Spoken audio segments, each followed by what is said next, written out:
This video is about fentanyl. Every parent, caregiver, teenager, even preteen needs to know this information. I just attended the National Family Summit on Fentanyl put on by the DEA. So I wanted to put together a family-friendly update that you can share with your child about fentanyl. And if you think that this couldn't happen to your child, you are wrong. A giant football stadium worth of people in America are dying every single year from fentanyl, and many of those are children. So first, what is fentanyl? It is a drug made in a lab. It is used legitimately to treat patients who have severe chronic pain or who have just had a major surgery. It is very strong, 50 times stronger than heroin.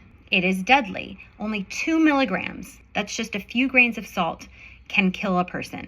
And it is very addictive. Just a little bit about how this is happening. The substances that are used to make fentanyl and the pill presses used to make the pills, they're coming from China. They're being purchased by the Mexican cartels, primarily the Sinaloa and the Jalisco cartel. So China is shipping these materials to Mexico and also here to the US, and then they're going over the border down to Mexico. So once in Mexico, the Mexican cartels are using all these materials to create fentanyl, fentanyl powder, and a lot of pills. They're marketing these pills to look like pharmaceutical medicine. They look exactly like the medicine you get at a pharmacy. The fake pills are being disguised as oxycodone, Percocets, Vicodin, Xanax, Adderall, and they're very cheap to produce. So now the pills are in Mexico. How are they getting to America? I asked the head of the DEA this question this morning. She said, in any and all ways possible. So to get the fentanyl from Mexico to the US, they're using cars, tunnels, packages in the United States Postal Service, drones, and hundreds of thousands to millions of fentanyl tablets are coming from Mexico into America every month. And then dealers connected to the Mexican cartel are mainly using social media to distribute fake pills made with fentanyl to us and our children. These drug deals online are very hard to track because much of what is done online is anonymous or encrypted. Most drug dealers are using Snapchat and Instagram as well. But on Snapchat, messages disappear. Drug dealers know this, and so they can get away with it. Drug dealers also are able to get around AI monitoring and filtering on the social media platforms by using emojis. There's a whole drug emoji code that they use. Drug dealers can even just put a scribble on top of an image selling drugs, and somehow it gets past Snapchat's filters. So the drugs are being distributed in all 50 states, fake pills made with fentanyl.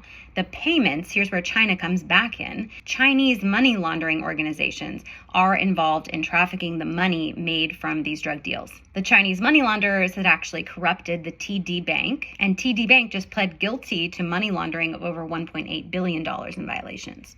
So updated numbers from the DEA is that they are seizing over 100 million fake pills made with fentanyl each year. This is in every city, every state. No one is safe. To make it even scarier, the DEA is seeing an increase in carfentanil used in these fake pills. Carfentanil is also a drug made in a lab. It's used for pain relief for animals. It is 100 times more potent than fentanyl. The DEA is extremely concerned about this because every dose of this is lethal. One question that I get a lot, that the DEA gets a lot, is why would the Mexican cartels want to kill their customers? I also asked this of the head of the DEA, Ann Milgram, today. The short answer is they don't want to kill us, they want to addict us. But if we die, they don't care. They know they can't get in trouble. That's why they use social media to sell the drugs, because they can be anonymous. They can get away with it. The DEA is putting huge pressure on the cartels and changing the way that they operate. So while fentanyl is still killing Americans every day, they are killing less of us. From June 2023 to June 2024, there's actually been a 14% drop in Americans who are dying because of poisonings and overdoses. This means 14,000 fewer people died in that year time frame compared to the year prior. Also, if you look back to a year ago, 7 out of every 10 pills seized by the DEA was deadly, meaning it contained 2 milligrams or more of fentanyl. Today, 5 in 10 pills contain this deadly dose. So while they're still killing us, they're killing less of us. This is awful, but it's progress. And what the DEA shared today is that the fight against fentanyl is winnable. 3 years ago, 7 of the main leaders of these cartels were free and they're doing business to bring fentanyl to America. Today, 4 out of 7 of these men are in custody and 3 are going to trial. Okay, so a few tips for families. Everybody needs to know that one pill can kill. Special Agent William Kimball shared today that if you don't get medicine from a pharmacy, you have no idea what you're taking.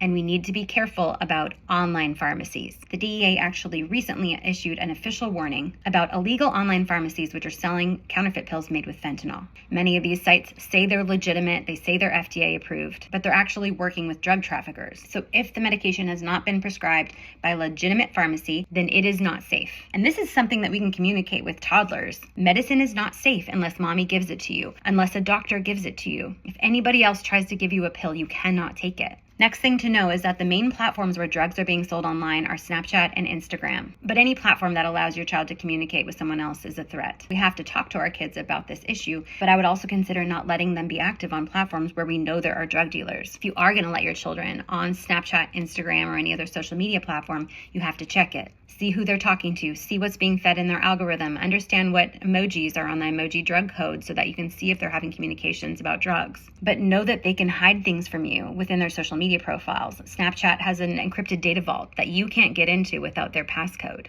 I would recommend all parents employ third-party monitoring platforms because built-in parental controls by these social media companies are terrible. So next, I think it's important for everybody to know that there's legislation being actively worked on, one, to try to stop China from providing all these precursors and the pill presses in the first place, two, to try to stop the cartels from getting the pills into our country, and three, to try to force the social media companies to stop connecting drug dealers to children, to review and remove drug content, drug menus that are now openly available on social media. Next, really important thing is naloxone can save your life. This is a medicine that rapidly reverses the effects of fentanyl. Naloxone is small, it's easy to keep in your purse or your medicine cabinet, in your car. It's easy to use. It's important to have it if you need it, and they sell it at local pharmacies. Naloxone can save a life, but know that if you have to use naloxone, you still need to go to the hospital because naloxone will wear off faster than the fentanyl. And lastly, if you see something, say something.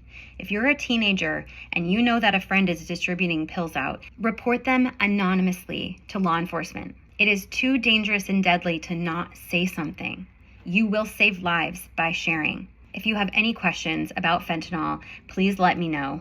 I'm lining up some interviews with DEA agents and hopefully also with Ann Milgram, who's the head of the DEA. I met so many families today, families like yours and mine, who have lost a child to fentanyl. You don't have to be a drug addict to be affected by fentanyl. One pill, half a pill, can kill a human being, and we need to educate our children about it early and often. So don't be afraid to have the conversation with your child. Send them this video, educate them on this threat so that we can save their lives and they can save the lives of their friends. My heart goes out to all the families who have lost a family member to fentanyl. The stats are at nearly 200 a day. And we can fight against this threat through awareness and education and through talking about it. Don't be afraid to talk about fentanyl.